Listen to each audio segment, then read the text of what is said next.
যে আয়াতে কারিমা থেকে আমি তেলাওয়াত করার ইচ্ছা পোষণ করেছি, ইয়া আইয়ুহাল্লাযীনা আমানু তুবু ইলাল্লাহি তাওবাতান নাসুহা। মুসলমান ভাইরা আমার, লক্ষ্য করে শুনুন। আল্লাহ পাক রব্বুল আলামিন আমাদের সৃষ্টি করলেন একমাত্র ইবাদত করার জন্য। রাসূলুল্লাহ সাল্লাল্লাহু আলাইহি ওয়াসাল্লাম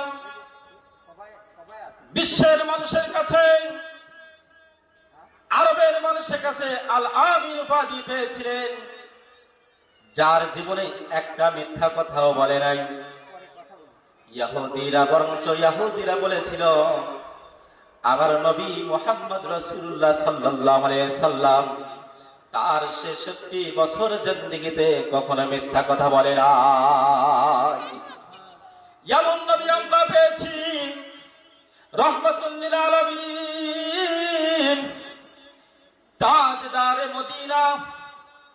যেই নবীকে নিয়ে কথা বলা হয়, কটূক্তি করা হয়, মুসলমানের ঘরের সন্তানগুলো কখনোই কটূক্তিকে প্রশ্রয় দান করে না। যখন নবীর বিরুদ্ধে কোনো কথা বলা হয়, রাজপ্রাসাদ ছেড়ে, রাজ সিংহাসন ছেড়ে সকলেই রাজপথে নেমে যায়। কথা বলেন ঠিক কিনা? তদানীন্তন সময়ে বিশ্বনবী সাল্লাল্লাহু আলাইহি ওয়াসাল্লামের নামে একটা কিতাব রচনা করলেন কবি। যে কিতাবটা রচনা করেছিলেন, লিখেছিলেন, সেই কিতাবটার নাম দেওয়া হলো রঙ্গিলা রাসূল। এত সুন্দর একটা নাম পড়াইয়া দিয়েছে, কিন্তু কিতাবের মধ্যে বলেছে আল্লাহর নবী নাকি ভণ্ড নবী। এটা কখনো কোনো যুবক সহ্য করতে পারবে না, কোন মুরব্বী সহ্য করতে পারবে না। যার ভিতরে এক জাররা পরিমাণ ঈমান আছে, সেই কখনো এটা সহ্য করতে পারে না। মুসলমান ভাইরা আমার, এবার একটা যুবক যখন এই কথা জানতে পারল, কবি এরকম একটা কিতাব লিখেছেন, রচনা করেছেন, পদ্য লিখেছেন, এটা কিভাবে সম্ভব? আমার নবীকে গালি দিয়েছেন, রক্ত টকবক করতেছে যুবকের। মার কাছে গিয়ে ডাকতে বলে, মা, আপনি আমার একটু সময় দেন। যেই ব্যক্তির আমার নবীকে গালি দিয়েছে, সেই ব্যক্তিকে আমি হত্যা করতে চাই। যেই নবীকে গালি দিয়েছে, যে কটূক্তি করেছে, নবীকে ভণ্ড বলেছে, নির্লজ্জা তৈরি করেছে, আমার টকবক করতেছে, ও মা, আপনি আমার বিদায় দিয়ে দেন। যে ব্যক্তি নবীর গালি দিয়েছে, আমি তাকে হত্যা করতে চাই। যতক্ষণ পর্যন্ত আমি রাসূলের দুশমনকে হত্যা না করতে পারবো, ততক্ষণ পর্যন্ত আমি যুবক এক গ্লাস খাবারও আমি পানি পান করব না।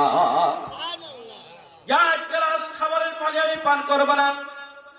মার কাছে ডাকতে বলে, মা,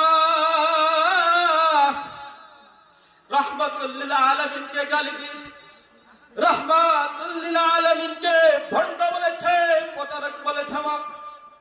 ও গো মা, আমাকে বিদায় দিয়ে দাও। এবার সঙ্গে সঙ্গে মা তাকে বিদায় দিয়ে দিলেন। ব্রিটিশের দিকে চলে রওনা হলেন। বাংলার যুবক ব্রিটিশের দিকে রওনা হলো। রওনা হওয়ার পরেই যে তার রাজপ্রাসাদ ছিল কবির, রাজপ্রাসাদে একজন দারোয়ান ছিল। দারোয়ানকে জিজ্ঞেস করলো, এটা কি কবির বাড়ি নাকি? বলল, হ্যাঁ, এটাই তো কবির বাড়ি। অনুমতি চাইল।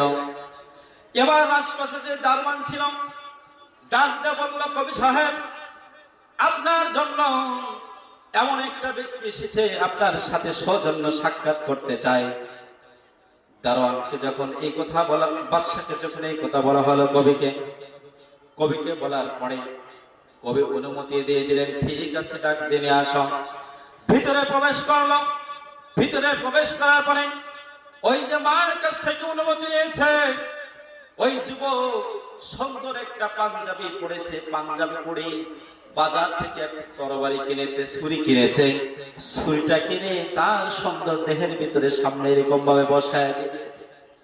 তরবারিটা বুকের সাথে লাগায় গেছে।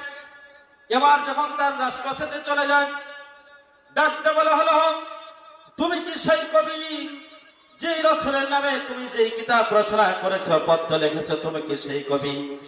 ডাকতে বললো, হ্যাঁ আমি সেই কবি। যুবক ডাকতে বলতেছে, কেন তুমি লিখেছো? তুমি কি জানো আমার মায়ের নবী কত সম্মান? যেই নবীকে দেখলে তাম গাছ গাছালি পাখ পাখালি সবাই সেজদায় পড়ে যেত, আর আমার নবীর নামে তুমি এত বড় কথা বলেছো। আমার নবীদের কি ফুট, তোমার কি মায়া লাগে না? অন্তরে ধাক্কা লাগে না? আমার নবীকে গালি দিয়েছো, আমার এটা কখনো সহ্য হয় না। যুবক চোখের পানি ছেড়ে দিয়ে যখন এই কথা বললেন, কবি ডাকদা বলে, কেন তোমার কি বই প্রয়োজন? আমি আমার মতো রচনা করেছি, আমি একজন কবি, আমার কাজই রচনা করার জন্য আমি কবি হয়েছি, আমি শুধু রচনাই করবো, লিখবো। কিন্তু তোমার কি প্রয়োজন? একটা বইয়ের প্রয়োজন।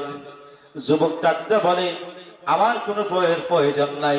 যুবক এবার সুন্দর করে তরবারিটা